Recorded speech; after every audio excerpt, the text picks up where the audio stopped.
Assalamualaikum dan salam Sarawakku sayang, bersama saya Lia Amira Anorikos. Berita malam dimulakan dengan pemaju tenaga diperbaharui terbesar Malaysia dan kuasa utiliti utama negeri ini, Sarawak Energy, telah melakukan kunjungan hormat ke atas Premier Sarawak, Datuk Petinggi Tan Sri Dr. Abang Abdul Rahman Zohari Tun Datuk Abang Openg di pejabat beliau Wisma Bapa Malaysia pada Isnin.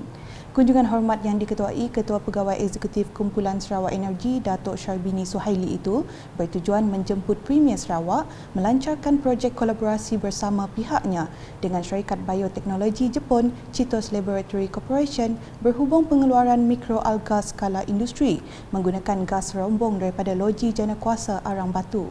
Projek tersebut dijangka akan dilancar secara rasminya di Kuching pada bulan Februari tahun hadapan. Menurut Sarawak Energy lagi, keterangan lanjut berhubung pelancaran tersebut akan diumum kemudian dan maklumat lebih jelas mengenai projek itu pula akan dimaklumkan pada hari pelancaran itu nanti. Dalam perkembangan lain, Premier Sarawak Datuk Petinggi Tan Sri Dr. Abang Abdul Rahman Zohari Tun Datuk Abang Openg meluangkan masa menghadiri 2 rumah terbuka sempena sambutan Hari Deepavali di Kuching pada Isnin. Kunjungan pertama ke Majlis Makan Tengah Hari Shankar Diwali di King Curry House. Berucap ringkas, beliau menekankan bahawa sambutan Deepavali turut diraih di negeri ini. Katanya dengan sambutan setiap perayaan mengeratkan lagi perpaduan di Sarawak. Sejurus selepas itu, Datuk Petinggi Tan Sri Abang Zohari berkunjung ke rumah pemilik klinik perubatan Khaira di Kuching, Dr. Kalwinder Singh Khaira. Kunjungan beliau turut disertai 2 timbalan Premier Sarawak, Datuk Amar Douglas Ugah Ambas dan Datuk Seri Profesor Dr. Sim Kui Hian, Ahli Dewan Undangan Negeri Adun Satok, Datuk Ibrahim Baki dan Datuk Bandar Majlis Bandaraya Kuching Selatan MBKS, Datuk Wee Hong Seng. Laporan seterusnya di Miri. Sapek merupakan alat muzik tradisional yang terkenal di Sarawak.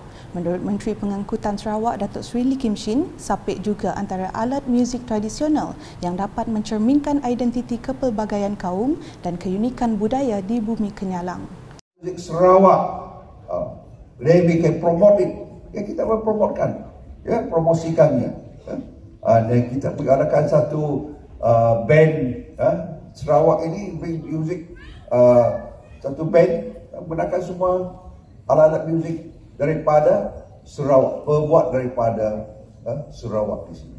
Yeah. And that will be something very unique, something of our own. Kita tidak main alat muzik daripada orang lain, daripada hanya kita main semua suka main electric guitar aja. Yeah. So if we can do that, then we can promote something unique. Sarawak, something that is asal Sarawak, then we can be very proud of, like Sapek. Okay. Katanya semasa berucap merasmikan konsert Sapek Movement di Hotel Meritz pada Ahad. Datuk Sri Lee turut merakamkan keterujaannya apabila terdapat platform seperti Sapek Movement ini dalam melahirkan lebih ramai lagi peminat sapek, khususnya golongan muda.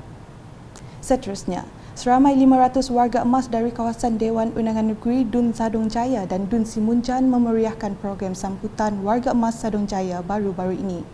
Sehingga kini, seramai 200 orang telah berdaftar menjadi ahli kelab warga emas yang terdiri daripada 2 kategori, iaitu warga yang aktif dan warga yang terlantar.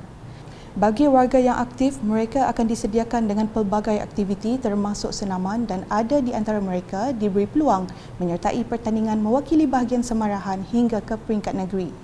Manakala bagi kategori yang terlantar, bantuan akan dikenal pasti untuk disalurkan. Sempena program tersebut juga telah diadakan penyampaian hadiah sukaneka dan juga penerima tokoh warga emas bagi kategori lelaki dan perempuan untuk tahun 2022. Berikut pula, program jualan keluarga Malaysia PJKM yang telah dijenamakan semula menjadi program jualan murah keluarga Malaysia JMKM diteruskan di Kampung Sungai Engkabang A. Dewan Kampung Sungai Engkabang A merupakan lokasi kedua JMKM peringkat kawasan Dewan Undangan Negeri Dun Kedup selepas Kampung Bunan Gegar di daerah Tebeduk yang diadakan pada 18 September lepas. Baru-baru ini, program tersebut telah dirasmikan oleh Timbalan Menteri Industri Makanan, Komoditi dan Pembangunan Wilayah Sarawak, Martin Ben. Seawal jam 8 pagi, orang ramai telah mula membanjiri Pasaraya Chong Yin Kim CYK untuk membeli barangan keperluan harian seperti ayam, telur, ikan, minyak masak, gula dan pelbagai barangan kawalan dengan harga yang lebih murah dari harga biasa di pasaran. Dalam program berkenaan, beliau telah diberikan taklimat dan melakukan walkabout sambil menyantuni beberapa orang pembeli yang berada di tapak jualan.